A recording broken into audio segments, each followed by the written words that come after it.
The question everyone's going to ask you is, you're very disappointed. Do you feel like a lot of people may have thought as well that you won that fight tonight? Yeah, obviously I'm going to have a biased opinion. I need to watch the tape back. I thought I had won the fight, but you know, in the third round, I took my foot off the gas because I thought I won it. I coasted the third round, so fuck me for doing that.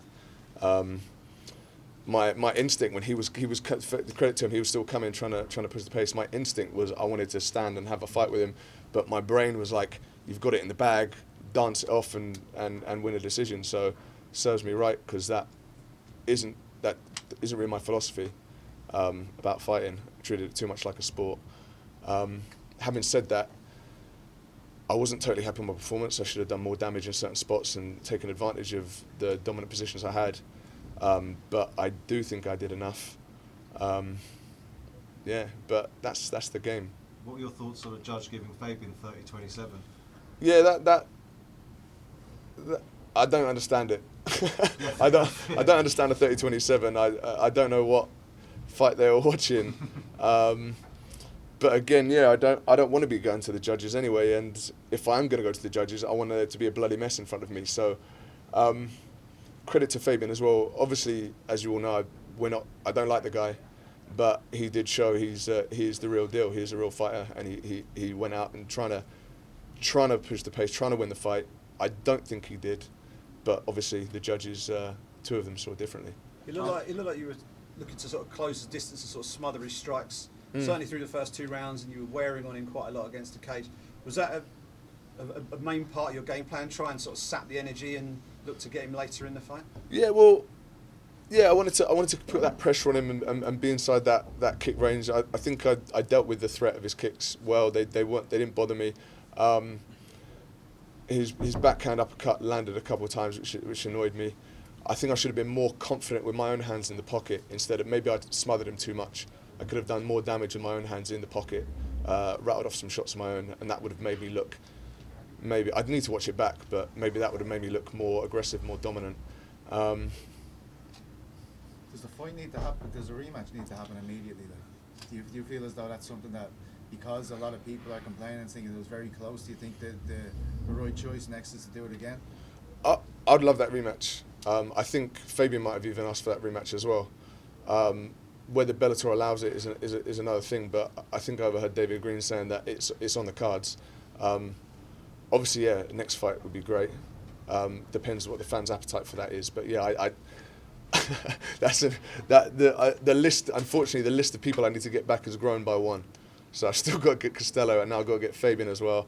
Not what I wanted to happen today, but yeah, that's life. Would you go to Birmingham for that, given that this one happened in London? Yeah, of course. I'll go to Birmingham. I'll fight him anywhere. I'll fight him in the Arctic. I'll fight him in my back garden. I think it does need to happen. Yeah. I know you guys don't like each other, but are you kind of happy with how much interest you've drummed up here? I mean, everybody was talking about this fight. I mean, a lot of people felt it was the fight of the weekend, which was the anticipation. Yeah, for sure. Like, yeah, we don't like each other. We conduct ourselves very differently, but I understand what he's doing, and it worked. It takes 2 to tango, and it made a good spectacle. And like I said, he's as much as we don't want to get too soft, but as much as we disagree and stuff, like he did show he can fight today. So if I need to step up, I don't want to be going to the judges again when I fight him. Mike, did you see the judges' scorecards at all, Michael? I didn't know. Can I read them to you? Yeah. If you don't mind. I think I've heard it's a 28. Well, I've got Ben Cartledge, 27-30, gave all 3 to Fabian. Sal D'Amato. Say that name again. He's not staying in the Hilton. Let me get Facebook up and see if I can find him. Ben Cartledge is someone. He's a very nice man. He doesn't sound like it. I don't know. How's his eyesight? You'll have to talk about that. That was Ben Cartledge. Then Ben Cartledge. Yeah. I don't want Fabian next fight. I want Ben Cartledge. Then Fabian. Sal D'Amato scored it 29-28 to him, and he gave the first and the third rounds to him, and the second to you. And Dave Torelli gave it to you 29-28, giving you the first and second rounds, but not the third. How do you see that? See that we have one sensible man out of three. Yeah, Yeah, you feel well, like you were wrong in a way. I don't want to be a bitter, like one of those bitter guys. You always see it after a close decision. It's like, I won the fight. Obviously, I need to watch it back again. I think I won the fight. But like I said, serves me right for trying to coast that last round. I thought I had it in the bag. I should. That's not my style. I want to be looking to finish fights right up until the last bell. So in a way, serves me right. At the same time, yeah, I think I won that fight. I need to watch it again. You and Fabian put in a lot of work promoting that fight, doing all the Walker talks with the likes of Mr. A. Davis over there, and doing a lot of extra media that most. That wasn't fighters, work, by the way. It was a pleasure going for a stroll with you. It's very nice. But how much did you enjoy that side of the sport? Because it's up a level from perhaps what you've had to deal with in the past. Yeah, to be fair, I did enjoy it. To be honest, I like getting a feel for my opponent. To be honest, I'm not a big online trash talker, and it's not my style. I don't like. I need more of a probably online presence, but I like being in someone's. I like it face to face. It's more real. I don't like this keyboard business. So maybe people assume I'm a bit meek or I'm not about it. But I like to be face to face with someone. I like to see when my words land and get a vibe off them. So yeah, I did. I was surprised how much I did enjoy it. Right, so when you came out with a massive fan eruption for you, we also saw the support you got after the scorecards were out. What's it like having that support there for you? Yeah, it's great. It's obviously gutting to. I don't want to say let them down because, but it's great to have them there, but also gutting to let them down at the end of the day. Obviously you are not keen on each other. Yeah. But what's your feelings obviously now, because we did obviously see some of your teammates as well be very unhappy about the results. What's your stance on the way things have been left? Do you have more respect for Fabian now that you've been in there, or is there still that rivalry between you? Of course there's a rivalry, but to be completely honest with you, I do have more respect for him now. I think he showed more character than what I gave him credit. He was trying to push and win that fight right until the last bell. Yeah, but like you see, you don't have to like someone. you need rivals. It's important. It lets you know who you are. I don't have to be his mate, and I'm not. But yeah, he fought a good fight. Not quite good enough in my opinion, but obviously. And you showed that at the end of the second round because he didn't reciprocate, but you put your hand up as if to fist bump with him at the end of the second. No, I wasn't looking to fist bump at the end of the second. No, at the end of the fight, at the end of the third, we did a little one, but at the end of the second, no. I think you must have been mistaken or misread a gesture, because I was I was in the fight and I wanted to go, but I wasn't trying to be pals with him. No. I know you obviously are not responsible for your team, but do you have any thoughts or any kind of thoughts on kind of what happened with your team? Obviously, getting very riled up after the decision.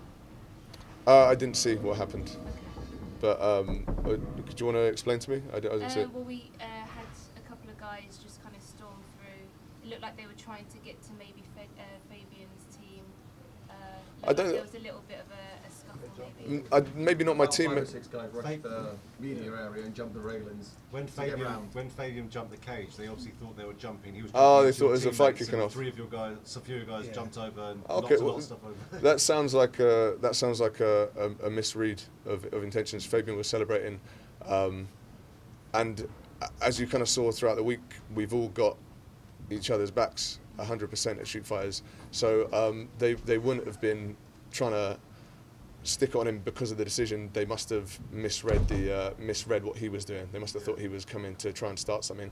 And it's just a miscommunication. And if that was the case, then they would have deserved it. But it wasn't, so nothing happened. So I'd say all's fair. Speaking of earlier in the week, and you're talking about the tensions, you were right there when all that incident went down with Mike Kimbel and James Gallagher. Can you shed any light on what happened there? Because we've only really heard James' side of the story. Obviously they've got some stuff going on. those two. The first thing I saw was Gallagher coming out swinging, and then I saw Page getting a hold of him. I saw someone behind Page. I saw Page had that under control. I saw someone behind Page. I didn't even know who it was, but I was like, I better take care of that. Grabbed it. Turned out it was Kimbel trying to get to Gallagher. So I was like, okay, so we kind of separated that. So, and then that kind of, what I didn't like was that Gallagher knows that Page is just holding him. He's just trying to defuse it. And then you see him getting double and hooks and trying to like throw him around, just trying to throw his weight around a bit. Page is cutting weight. He's fighting the next day. Like, it's not about you right now. And like, those two have an amicable relationship. They talk to each other. I talk to them all the time. Like, why are you acting out like that with Michael? You have a problem with someone else. Why are you acting like that with Michael? And that was what really nearly tipped it over the boiling point as well, as when he came back and he picked up a glass off the table. Because then obviously we're trying to separate it. Kimbel's our guest. Kimbel's with us now, so. You know, just I have to respect that. Kimbel's behind us. We're trying to keep it all calm, and he comes, picks up a glass. There's three of us. Picks up a glass. Yeah, three of us are fighting the next day. So he didn't throw it or anything, but just that gesture, it's unacceptable. And then that kind of, I don't know what his intentions were. He put it back down, but that's kind of what elevated it to a thing. So hopefully we can get those guys to just squash it amongst themselves, and I'm sure it will have blown up more than what it was. Yeah, well, I don't think it was heat at the moment. I think it's been boiling for a while, and he wanted to get one over on Kimbel, rightly or wrongly. But there's a time and a place, and if you're on good terms with us, you have to respect the fact that he's our guest, and also we've got other shit to worry about right now. We don't want to be dealing with your nonsense. We don't want to be getting cut before our fights and not getting paid. We don't want to be brawling with your dad and your teammate in a fucking media day. It's ridiculous. So it's just, hopefully those two squash it amongst themselves. Yeah.